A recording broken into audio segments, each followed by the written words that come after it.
하나님 말씀 마태복음 16장 21절에서 23절 말씀입니다. 같이 읽겠습니다. 이때로부터 예수 그리스도께서 자기가 예루살렘에 올라가 장로들과 대제사장들과 서기관들에게 많은 고난을 받고 죽임을 당하고 제3일에 살아나야 할 것을 제자들에게 비로소 나타내시니 베드로가 예수를 붙들고 항변하여 이르되 주여 그리 마옵소서 이 일이 결코 주께 미치지 아니하리이다. 예수께서 돌이키시며 베드로에게 이르시되 사단아 내 뒤로 물러가라. 너는 나를 넘어지게 하는 자로다. 내가 하나님의 일을 생각하지 아니하고 도리어 사람의 일을 생각하는도다 하시고. 아멘. 할렐루야. 하나님의 은혜가 넘치기를 바랍니다. 하나님의 일이 무엇인가, 사람의 일이 무엇인가 오늘 살펴보면서 큰 은혜가 넘치기를 바랍니다. 자, 우리가 이제 본문 말씀을 잘 아니까 넘어가서 바로 내용으로 살펴보도록 하겠습니다. 자, 예수님이 이제 순환 당하실 것을 비로소 처음으로 이제 말씀합니다.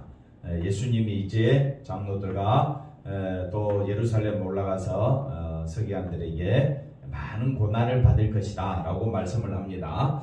자, 이제 이 부분을 우리가 이제 생각하면서 먼저 아셔야 될 것은 제자들은 예수님을 뭐라고 고백했습니까?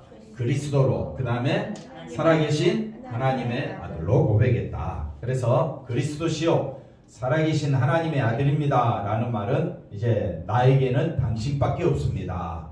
그런 고백입니다. 이제는 나는 없습니다. 그래서 이것을 신앙 고백이라, 이것을 반석이라 하고 하는 이유는 사람 위에 세워진 것이 아니라 하나님께서 저와 여러분의 믿음의 반석 위에 세워놨다. 그래서 주는 그리스도시요 살아계신 하나님의 아들입니다 라는 고백은 그 고백 속에는 나는 이제 있다 없다, 나는 없다, 나는 오직 누구를 위해 살겠다? 예수님을 위해 살겠다. 그 고백을 말합니다. 그런데 그 고백을 말한 베드로가 갑자기 무슨 소리를 듣게 됩니까? 사단아, 사단아 라는 소리를 듣게 됩니다. 황당하다 이 말이에요. 그래서 이 사건을 보면서 왜 이런 일들이 벌어졌는가 한번 생각해 보자 이거죠. 그래서 예수님이 예루살렘을 가신다면 당연히 예루살렘의 모든 사람들로부터 누구니까? 다윗의 자손이고 하나님의 아들이시니까 왕으로서 뭘 받아야 된다? 환영과 높임을 받아야 됩니까? 십자가에 죽어야 합니까? 환영을 받고 높임 받은 것이 제자들의 당연한 생각. 이제 끝났어. 이제 어두운 과거는 사라지고 찬란한 내 인생에 영광이 남아있다. 생각해 보십시오. 예수님을 그렇게 따라다녔던 제자들이 이제 예수님이 그리스도시요 살아계신 하나님의 아들이다 했을 때 이를 내게 알게 한 이는 혈육이 아니요 하나님이 알게 하셨다. 그래 제자들이 얼마나 기뻤겠습니까? 이제 메시아 시대가 도래하고 새로운 시대가 도래하고 이제 자기들의 시대가 돌아왔잖아요. 속으로 얼마나 기쁨이 넘치겠어요. 그런 거죠. 그런데 그 다음 또 볼까요? 음부에 교회를 세우겠다고 했는데 교회를 세우는데 내 교회를 세우리니 음부의 권세가 이기지 못한다 했습니다. 누구의 교회라 했습니까? 예수님의 교회라 했죠. 음부의 권세가 이기지 못한다. 사단의 힘, 사단의 능력이 이기지를 못한다. 왜? 예수님의 교회는 예수님의 십자가 보혈의 피 위에 세워져 있기 때문에 그 피로 인하여 사망의 권세를 깨뜨리고 죽음의 권세를 깨뜨리고 죄와 사단의 권세를 깨뜨리기 때문에 음부의 권세가 이긴다 못 이긴다? 못 이긴다. 그 교회를 세우시겠다고 예수님이 말씀하셨는데 교회를 세우실 예수님이 어떻게 되면 죽어버리면, 그래서 물론 예수님이 그 가부의 아들도 살리시고 회당장 야이로의 딸도 살리셨는데 예수님은 하나님의 아들이시니까 예수님이 살리실 수는 있는데 내가 많은 고난을 받고 죽으리라 했을 때 한번 따라합시다. 예수님을 누가 살리느냐?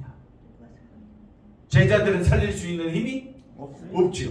그러니까 가만 보니까 예수님이 죽으신다고 했는데 부활하신다고 3일 만에 살아난다고 했는데 누가 살려 예수님을?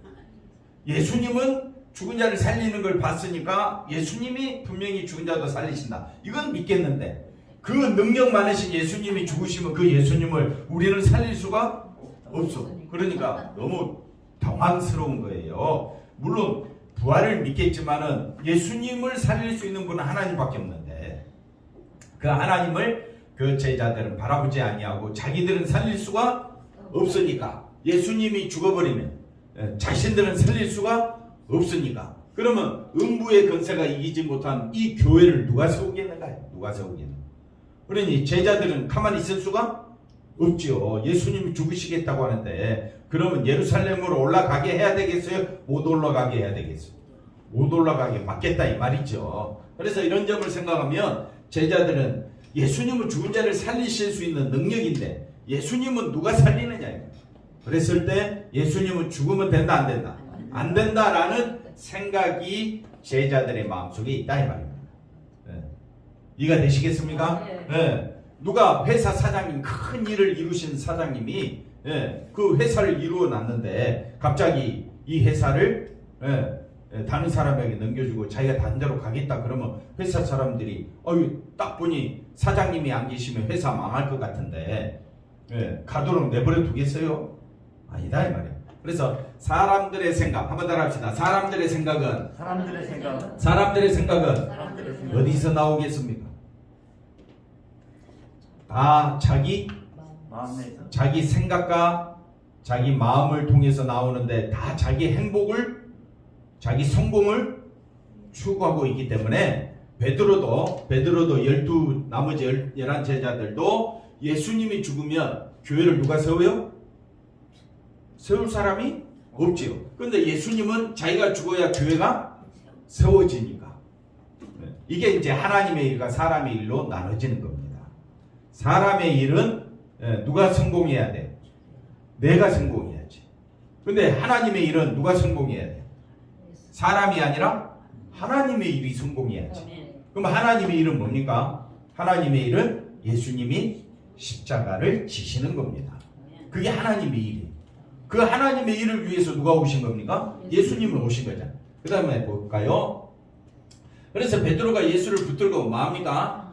크게 막 이야기하죠. 항변하여 막 따지듯이 내가 이제 음부의 권세도 이기지 못하는 그 교회에 내가 천국 열쇠를 가졌는데 내가 이제 뭔가 좀 해보려고 하는데 예수님이 옆에 있어야 되는데 예수님이 옆에 없으면 어떻게 돼요? 다 물거품이 되잖아요. 그러니까 예수님 왜 그렇게 하십니까? 항변하지요. 그래서 베드로는 강력하게 예수님의 고난과 죽음을 말립니다. 이게 지극히 정상적인 사고방식이다. 맞죠? 지극히 장모님 누가 죽겠다는데 말립니까? 살립니까? 말려야죠. 죽겠다는데 말려야지. 그 다음 볼까요? 이 일이 결코 죽게 미치지 아니하리다 라고 말하는 것은 설사 예수님에게 그런 일이 닥친다 해도 자신들이 나서서 어떻게 예수님을 지키고 보호하겠다는 뜻이다. 지극히 정상적인 사고다. 베드로가 나쁜 마음을 품고 하는 것이 아닙니다. 지극히 선생님을 사랑하고 그 다음에 선생님도 사랑할 뿐만 아니라 나머지 11제자들도 같이 어울려서 한번 이 세상에서 한번 정말 잘 살아보자 이런 마음을 가졌는데 그게 뭐 잘못된 생각이에요. 맞습니까? 틀립니까? 그지요? 여러분도 이 한 세상 어떻게 살고 싶어요? 떵떵거리며 살고 싶죠? 물어보나 마나? 잔소리다 이 말이에요. 자, 그런데 예수님이 베드로에게 사단아 내 뒤로 물러가라 했을 때 베드로가 사단은 아닙니다. 베드로가 사단이면 그 신앙 고백도 누구의 말이 되어버리느냐? 사단의 말이 되어버립니다. 그러면 베드로가 신앙 고백할 때는 사단이 없었는데 신앙 고백 하자마자 누가 들어왔어? 사단이 들어와서 이런 말을 했느냐? 그런 말도 아닙니다. 그래서 예수님이 왜 베드로에게 사단이라고 했느냐? 보십시오.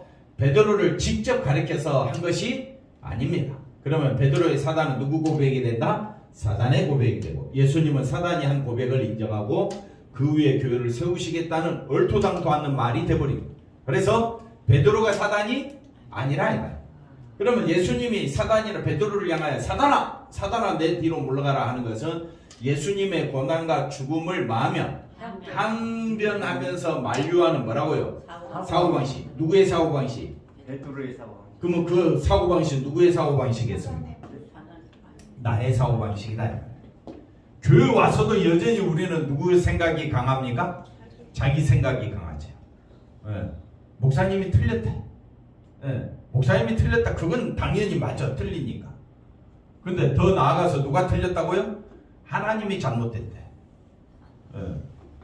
인간은 하나님까지 어떻게 해요? 하나님의 자리까지 넘보고 자기가 옳다는 거예요. 자기가 옳다는 거예요. 그 생각 자체가 누가 이 세상을 다스리고 있다는 겁니까? 사단이. 예. 그러니까 베드로를 통해서 예수님이 보여주시고자 하는 것은 이 세상을 다스리고 있는 권세자가 누구냐? 사단인데 사단이 어떻게 다스리냐 이걸 보여주고 있습니다. 사단이 어떻게 다스릴까요? 예를 들어서 우리가 사단이라고 하면 이 마귀, 이 귀신아 이렇게 이야기할 때는 그 어떤 성품, 행동을 보고 우리가 그런 말 하잖아요. 그죠? 나쁜 짓 하고 살인하면 보통 이 사단, 악마다 이렇게 표현하잖아요. 근데 베드로가 뭐 나쁜 짓 했어요?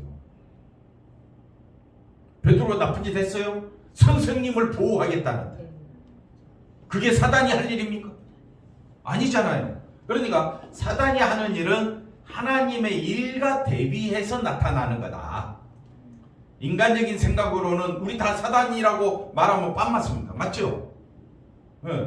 한번 옆 사람 불러볼까? 야, 이 사단아 하고 그걸 부르면 빤 맞습니다. 그러니까 이거는 인간적인 세계에서 쓰는 단어가 아니라 하나님의 일과 사람의 일로 구분되어지는데 그 사람의 일 그 자체가 뭐가 되느냐? 사단의 일이 된다. 왜? 사람을 누가 꽉 잡고 있으니까. 사단이 꽉 잡고 있다. 그러면 사단이 꽉 잡고 있는 거 뭐냐? 선악과를 먹으면 하나님같이 된다. 그 마음, 자기가 피조물인 것을 잊어버리고 자기가 누구처럼 되려고요? 하나님같이 되려고 자기 성공, 자기 행복을 쫓아가는 그 마음이 누가 주는 마음이냐? 사단이 주는 마음. 근데 세상은 그것도 모르고 어떻게 해요? 세상에서 내가 한번 잘 살아보고 성공하겠다는 그 일념으로 살아간다. 그 일념. 그게 성공적인 인생이고 그게 많은 사람들에게 그게 가장 가슴에 와닿는 말이지. 만약에 베드로를 향하여 사탄아 그러면 우리 모두 다 사단인데 사단과 같은 사고방식을 말한다. 그래서 참 이해하기 어려운데 왜 이걸 사단의 사고방식이라고 하느냐? 사단의 사고방식은 철저히 누구 중심입니까? 자기 중심이기 때문에 그렇습니다. 사단도 그렇고 우리도 그렇고 다 누구 중심으로 살아가요? 자기 중심이다. 그런데 하나님이 원하는 건 우리가 누구 중심으로 살아가기를 원합니까? 예수님 중심으로 하나님 중심으로 살아가기를 원하지. 그게 하나님과 우리 사이에 교통이 있다 이 말입니다. 예수님이 말합니다. 사단아 너는 나를 내 뒤로 물러가라. 그러면서 뭐라고 말합니까? 너는 나를 넘어지게 하는 자로다. 내 뒤로 가라. 내 뒤로 가라는 말을 어떻게 설명했죠? 내 생각보다 앞서지 말라. 사단아 너는 내 뒤로 물러가. 그럼 예수님 뒤로 가면 되잖아요.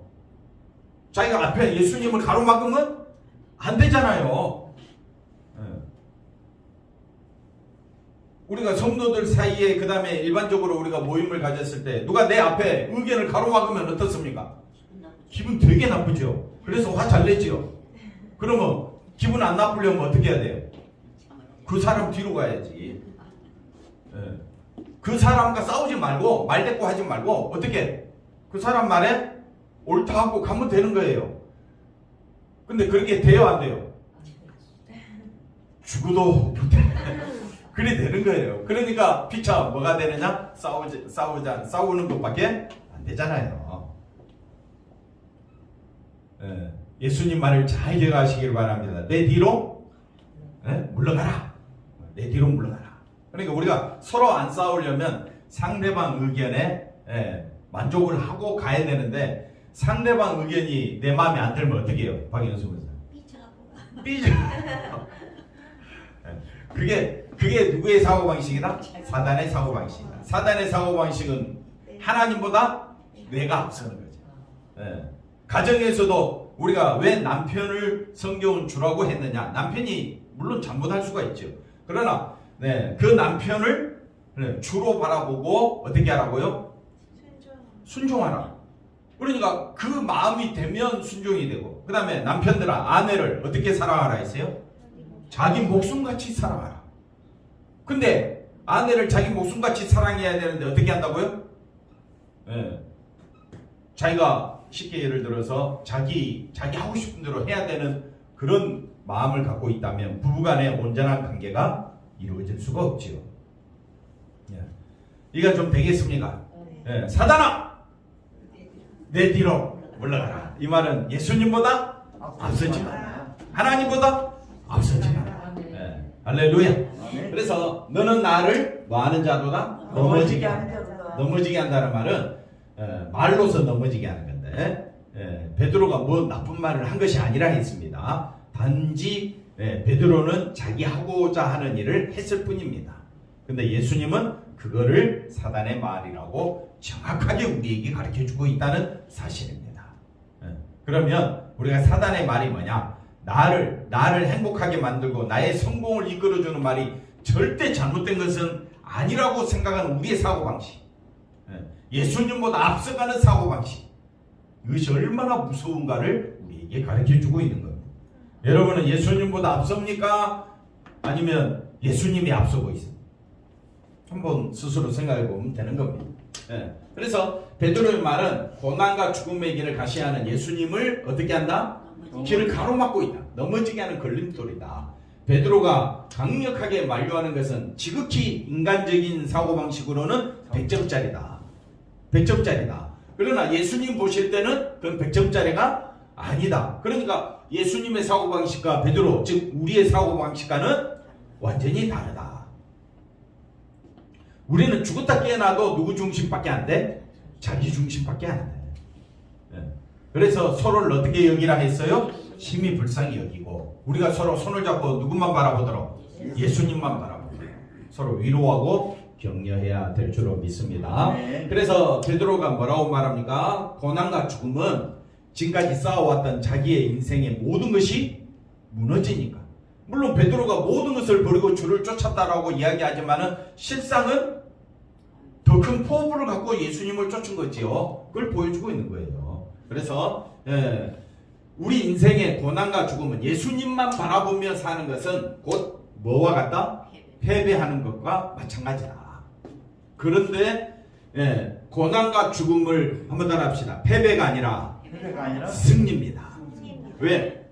고난과 죽음을 통해서, 예수님의 고난과 죽음을 통해서 마귀를, 죄를, 그 다음에 사단을, 죽음을 이겨내셨기 때문에.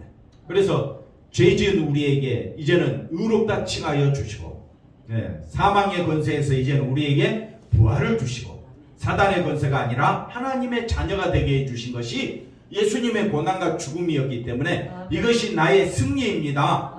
고백하는 자들이 나타나게 된다 이 말입니다. 그 사람들이 하나님의 교회의 반석이 될 줄로 믿습니다. 그래서 패배가 아니라 뭐라고요? 승리가 된다. 사단이 예수님을 시험할 때도, 사단이 예수님을 세 가지 광야에서 시험할 때에 돌로 떡을 만들어, 그 다음 높은 데서 뛰어내리라, 그 다음에 천하 만국을 영광을 보여주며 내게 절하면 다 주겠다.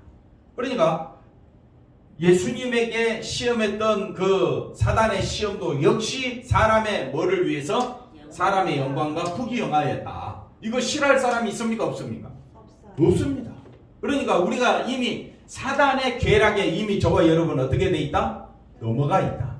그러니까 이 사단의 시험과 그 다음에 예수님의 영광, 이 가운데서 우리가 이제 날마다 발버둥 치는 거예요. 어떨 때는 세상의 그 드라마나 영화나 또는 여러 가지 뉴스를 접해보면 세상의 영광과 부귀영화 얼마나 부럽습니까? 부럽잖아요. 좋은 차가 막 확 지나갑니다. 텔레비전에 뉴스에. 그럼 사고 싶어요? 안 사고 싶어요? 사고 싶죠. TV가 너무 고화질, 너무 좋은 TV가 막 나왔다고 선전해. 좋은 집이 나와서 자녀들이 막 성공하고 세상 부귀영화 누리고 금메달 땄다 막 이런 소리 들으면 어떡해요? 좋긴 한데 한편으로 나도 그런 영광 속에 들어가고 싶다라고 이야기하게 되지요. 그런데 진짜 영광은 어디 있느냐? 죄와 사망과 사탄의 권세에서 우리가 해방되어서 생명 가진 것이, 생명 가진 것이 뭐라고요? 영광이다. 아멘. 기쁨이다. 아멘. 나의 즐거움이다. 아멘. 이렇게 고백하는 사람이 나온다 이 말이에요. 네. 그래서 세상은 사단이 뭘 제시한다고요? 성공을 제시합니다. 그러니까 사단이 성품이 나쁘다는 그런 표현이 아닙니다. 물론 그렇게 막 자기 성질을 못 이겨서 나타나는 사람도 있지만은 이 세상에 있는 모든 사람들은 다 뭘 지향한다? 성공을 쫓아갑니다. 그래서 고난과 죽음의 길을 가기 위해 오신 예수님보다는 누가 성공하기를 원해? 자기가 성공하기를 원해. 그리고 여기서 승리를 찾지를 않아요. 예수님의 고난과 죽음을 통해서 내가 생명 얻은 것으로 기뻐하고 즐거워하는 삶은 세상으로 봤을 때는 너무너무 보잘것없고 형편없기 때문에 따라간다 안 따라간다? 안 따라가려고 해요. 그게 사단의 사고방식에 빠져있다 이 말이에요. 그런 우리를 위하여 예수님은 날마다 우리를 위하여 기도해 주십니다. 성령이 말할 수 없는 탄식으로 누구만 바라보라고? 예수님만 바라보라고. 그러니까 저도 설교 준비 안 하면 어떻게 해요? 어디만 빠져 있습니까? 성공. 세상의 영광과 부귀영화가 눈앞에 아른아른거리고 이것밖에 안 보이는 거예요. 세상의 사고방식이 그렇다 이거. 그런 우리에게 지금 예수님이 성령으로 우리와 함께 하셔 주셔서 고난이 영광이요. 예수님의 죽으심이 나의 기쁨입니다. 라고 고백하는 것은 내 이성적으로는 말이 나온다 안 나온다? 안 나오는 말입니다. 하나님이 역사하셔서 이 말을 하게 되는 거죠. 예수님을 믿는다고 하는 교회 성도들의 삶의 목표 역시 세상에서 뭐예요? 승리, 성공입니다. 이기기 위해서 얼마나 그 다음에 세상에서 성공하게 해달라고 얼마나 취하고 2023년도 한 해도 하나님 복의 복을 주시옵소서. 그러면 막 쌓을 것이 없도록 부어주옵소서.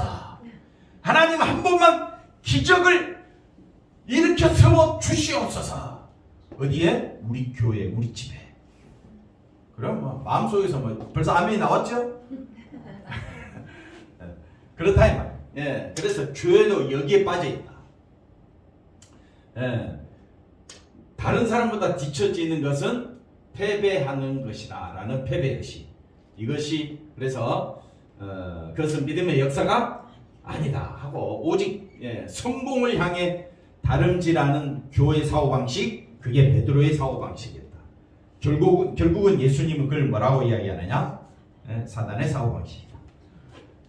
그러면 이렇게 살지 말란 말이냐? 그 말이 아니죠. 살아도 누구를 위해 살아라? 주를 위해 살아. 죽어도 주를 위해 살면 되는 거예요. 열심히 사십시오. 최선을 다해 살아가시되 나는 누구를 위해 살아간다? 예수님의 보혈로 인하여 기뻐하며 살아가겠다. 아멘. 그래서 사도 바울도 내게 주어진 모든 것들은 배설물과 같다. 배설물과 같다. 근데 우리는 그 말에 아멘이 잘 안 나오죠. 왜? 누가 최고니까? 내가 최고니까. 그래서 우리가 예수님만 바라보고 예수님으로 인해 기뻐한다는 것은 이거는 내 의지대로 되는 것이 아니라 성령께서 강력하게 저와 여러분의 마음을 주장하신 줄로 믿습니다. 자, 앞서 설명했지만 현대교회는 오직 어떤 길을? 승리, 성공의 길을 가기 위해서 모든 것을, 그래서 예배도 집회도 새벽기도 또 밤기도 뭐 이런 거 다 우리가 정말 예수님만 바라보기 위해서 하는 것이라면 충분히 해야지. 근데 거기에다가 보십시오. 하나님의 뜻이다 이야기합니다. 믿음의 역사라고 이야기합니다. 성령의 능력, 그 다음 뭐라고 이야기합니까? 기도의 응답, 은사 등등 교회가 언급하는 이 모든 것은 예수님만 바라보기 위해야 되는데 누가 성공하기 위하여? 내가 성공하기 위하여, 승리하기 위하여 이렇게 연관되어 해석되어지기 때문에 문제다 이 말이에요. 그러니까 예수님을 따라다니고 예수님을 향하여 주는 그리스도시요 살아계신 하나님의 아들이라 고백했던 그 제자를 향하여 정말 예수님 뭐라고 말씀했다고요? 사단아. 그러니까 우리가 생각할 때 이해가 안 되는 예수님의 말씀인데 이 말씀을 오늘 우리에게 하고 있다. 오늘 우리는 왜 교회 다니느냐? 왜 열심히 주를 위해 살아야 되느냐? 생명 주신 것이 너무 기뻐서. 아멘. 그거 외에는 다른 것이 없어요. 아멘. 고난을 말하고 십자가를 말하되 교회 많은 사람들이 그냥 그냥 관념적인 것뿐 정작 구하는 것은 세상에서 뭡니까? 승리하고 성공하는 것이었다. 하나님의 일을 생각하라. 그래서 예수님이 말씀합니다. 누구의 일을 생각하라? 하나님의 일을 생각하라. 베드로가 생각했던 그리스도의 일은 세상에서 성공입니다. 세상에서 큰 권세를 누리는 것이었는데 예수님은 세상의 권세가 아니라고 합니다. 눈에 보이지 않는 하나님의 나라라고 이야기합니다. 하지만 예수님의 승리를 원했다기보다는 실제로는 누가 승리하는 것? 자신들이 승리하는 것을 더 염두에 두고 있는 이 사고방식이 사단의 사고방식이다. 맞습니까? 네, 그 다음 보겠습니다. 반면에 예수님의 고난과 죽음은 그들에게 뭘로 다가온다? 패배입니까? 진짜 승리입니까? 진짜 승리다. 그러니까 예수님의 고난과 죽으심으로 인하여 내가 뭘 얻게 되었다? 영생을 얻게 되었다. 뭘 얻게 되었다고요? 생명을 얻게 되었다. 하나님의 자녀가 되는 권세를 얻게 되었다. 이것은 세상 그 누구도 빼앗아갈 수 없는 영원한 기쁨이다. 여기에 사로잡혀야 된다. 그러니까 그게 사로잡히지 아니하면 사람 일이 되고 예수님의 고난과 죽음을 나의 영광으로 바라본다면 누구의 일이 되겠습니까? 하나님의 일이 되는 겁니다. 그래서 사람의 일은 누구의 일을 생각하는 거예요? 역시 사람의 성공이다. 그렇다면 오늘날 교회가 하나님의 일이라는 명목으로 수없이 많은 일을 하고 있지만은 실상은 사람의 일을 하는 경우가 너무 많다. 네, 그다음 보겠습니다. 그래서 예수님의 승리는 죽음을 이긴 승리이기 때문에 부활의 승리를 누리는 신자는 죽음과 고난을 두려워하지 않는 이것이야말로 진짜 승리다. 나의 인생에 있어서 예수님의 십자가만이 나의 최고의 기쁨이다. 아멘 좀 해보세요. 사람이 생각하고 사람이 원하는 세상적 승리를 어디에다가? 부활에다가 예수님에다가 붙여서 많은 사람들은 그게 신앙이라고 생각하는데 그 신앙이 아니다. 누구의 일이 되어버리느냐? 사단의 일이 되어버린다. 장로님, 사단의 일을 쫓아가야 됩니까? 하나님의 일을 쫓아가야 됩니까?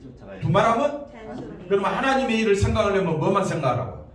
예수님의 십자가와 고난이 나의 최고의 기쁨이다. 아멘. 그래서 나는 예수님의 십자가 보혈로 기뻐하며 만족하며 살겠습니다. 아멘.